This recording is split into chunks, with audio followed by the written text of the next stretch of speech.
अब तीसरा जो हो जाता है विज्ञापन। अखबार है, निकाल दिया गया।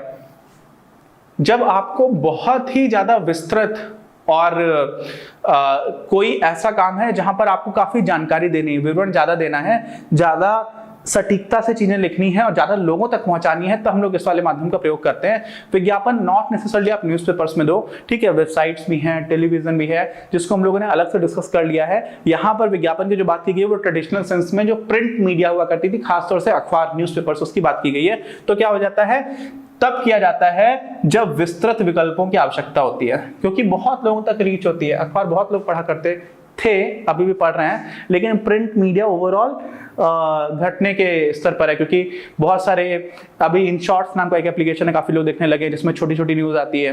तो बहुत सारे ऐसे एप्लीकेशंस हैं, बहुत सारे अखबार ही हैं जो अपना एंड्रॉइड एप्लीकेशन और iOS एप्लीकेशन निकाल दिया है, जिन्होंने मोबाइल फोन पर लोग अखबार पढ़ना स्टार्ट कर चुके हैं। ठीक, अच्छा, फिर क्या है, ये उसी का ही है। इसमें देखिए, विज्ञापन आप दोगे तो दिहाड़ी के मजदूरों के लिए विज्ञापन नहीं दिया जाता है ना, जहां पर अकुशल श्रमिकों की आवश्यकता है उसके लिए कोई विज्ञापन नहीं देता। हर शहर में चौक होती है जहां पर मजदूर जाकर के दिन में खड़े हो जाते हैं सुबह सुबह कि कोई आएगा और हम लोगों को जॉब दे देगा। लेकिन अगर आपको कोई स्किल्ड एम्प्लॉय चाहिए, किसी एक विशेष तरह के उसके पास कौशल होना चाहिए, और आप चाहते हैं कि बहुत अच्छे लोग मिलें, और बहुत अच्छे लोग बहुत सारे होते नहीं, क्योंकि उस लेवल के एजुकेशन लोगों को नहीं मिली होती है, तो आपको बहुत लोगों तक अपनी बात पहुंचानी होती है, तो हम लोग विज्ञापन का प्रयोग करते हैं। इसी में जैसे ये, अब ये देखिए, बिरला इंस्टीट्यूट ऑफ टेक्नोलॉजी, हालांकि जो ये BIT मिश्रा है और मैं बिट्स पिलानी हूँ, तो टेक्नोलॉजी और Birla institute of technology and science दोनों अलग अलग, इनका आपस में कोई डायरेक्ट लेना देना नहीं है, लेकिन ये भी काफी अच्छा कॉलेज है।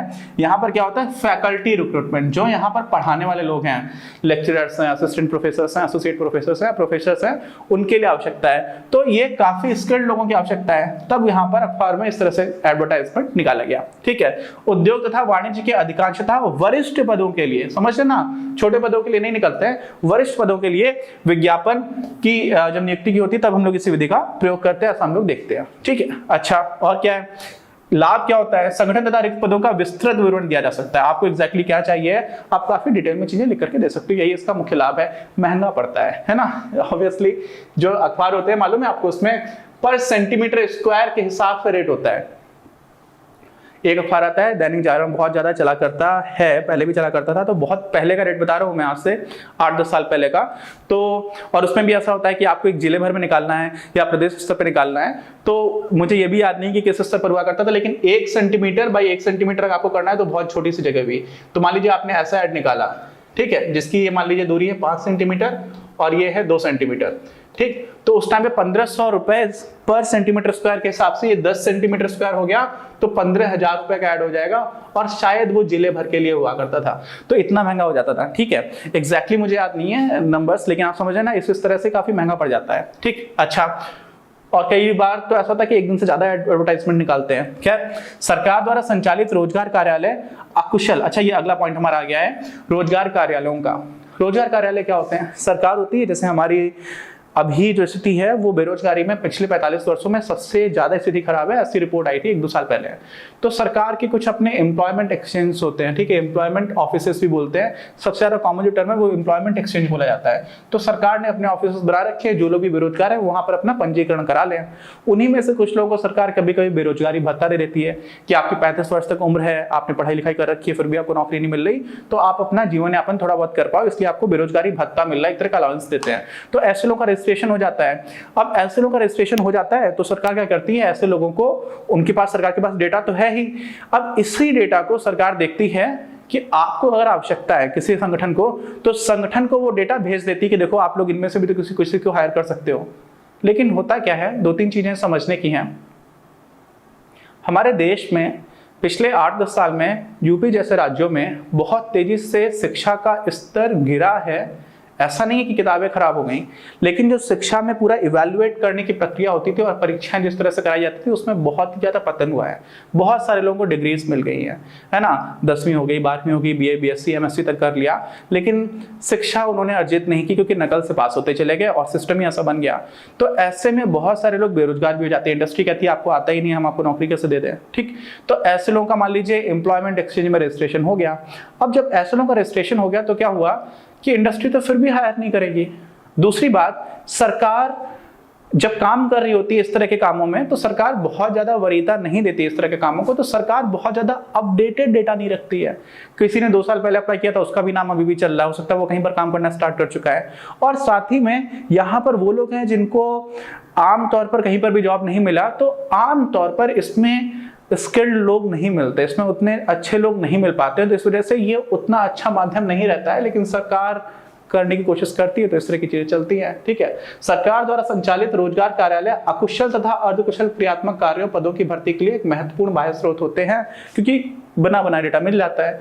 और अकुशल और अर्धकुशल के लिए तो फिर भी काम कर जाते हैं, थोड़ा भी अच्छा स्किल चाहिए होता है तो लोग इसको कम रिलाय करते हैं, क्योंकि डेटा भी अपडेटेड नहीं है। समझ रहे हैं बात? अच्छा, अब इस तरह के जब टॉपिक्स आते हैं ना, तो मुझे भी थोड़ा सा वास्तविक स्थिति को देख के दुख भी होता है, और ऐसे में एंथु कैसे रहे, एनर्जी कैसे रहे, क्योंकि इस तरह की चीजें दुखद हैं, है ना। जिसने पढ़ाई लिखाई की है, आप समझिए किसी इंसान ने 10वीं में, 12वीं में, फिर बीएससी भी कर लिया, ठीक है, मान लीजिए 15 कक्षा हो गई, 7-8 साल 10 साल उसको खूब डिग्री मिलती रही, उसके घर वाले भी मिठाई खिला करके खुश होते रहे, और फिर आया कुछ नहीं, क्योंकि आपने शिक्षा नहीं ली।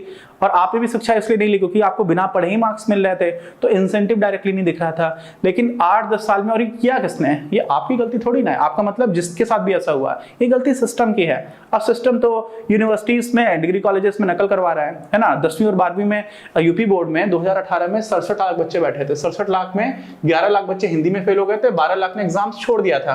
क्यों छोड़ दिया था? उनकी तैयारी नहीं थी, उनको नकल नहीं मिलने वाली थी, ये तक कारण था कि नकल नहीं मिल रही इसलिए एग्जाम नहीं दे रहे, परीक्षा नहीं दे रहे। तो ऐसी स्थिति में कैसे जॉब मिलेगा? और फिर इन्हीं में से बहुत सारे लोग जो है मजबूरी बस चले आते हैं। तो अंधकार में जब आप कुछ करोगे नहीं तो कब तक असफल रहोगे? आप समझ रहे हो?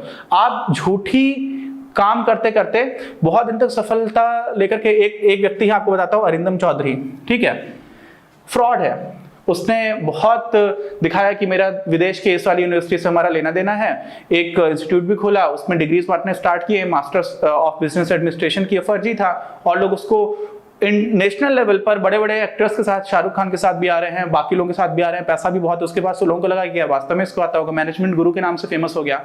लेकिन जो खोखलापन होता है ना, वो बहुत दिन चलता नहीं है। और इसी तरह से कई बार ऐसा होता है कि कुछ लोग बहुत अच्छा कार्य करते हो तो वो छिपे रहते हैं, लेकिन बहुत दिन आप अच्छा कार्य करते चले जाओगे तो आप बहुत दिन नहीं छिपे रहोगे। ठीक है, ऐसा हो सकता है कि बहुत समय तक आपको असफलता मिलती रहे, लेकिन अगर आप सही कार्य कर रहे हो तो कभी ना कभी आपको सफलता मिलेगी। और आपको सफलता मिल गई है छलावे से, तो वो कभी ना कभी फूटेगी, और वो गिरना बहुत कठिन होता है, क्योंकि आप ऊंचाई पे बैठा दिए गए तो फिर आप गिरे तो आपके अगेंस्ट कोर्ट केसेस भी हुए, बहुत सारी चीजें हो जाती है इस तरह की चीजें। तो हमारे देश में बहुत सारे लोगों के साथ ऐसा हो रहा है। खैर, वापस आते हैं, तो यहाँ पर जो स्थितियां हैं वो अच्छी नहीं होती। किसी स्थितियों में रिक्त पदों की अनिवार्य विज्ञप्ति रोजगार कार्यालयों में कानूनन आवश्यक होता है। सरकार कभी कभी ऐसा कानून बना देती है कि अगर आपके यहाँ पर वैकेंसी है तो आपको कानूनी रूप से बताना होगा हमारे यहाँ कि आपको इतने लोगों की आवश्यकता है। क्यों? क्योंकि सरकार अपने एम्प्लॉयमेंट एक्सचेंज से कुछ लोगों को तो जॉब दिलवा पाए, तो ऐसा भी हो जाता है, लेकिन ये उतना रिलायबल सोर्स है नहीं। ठीक, अच्छा, आगे बात क्या है?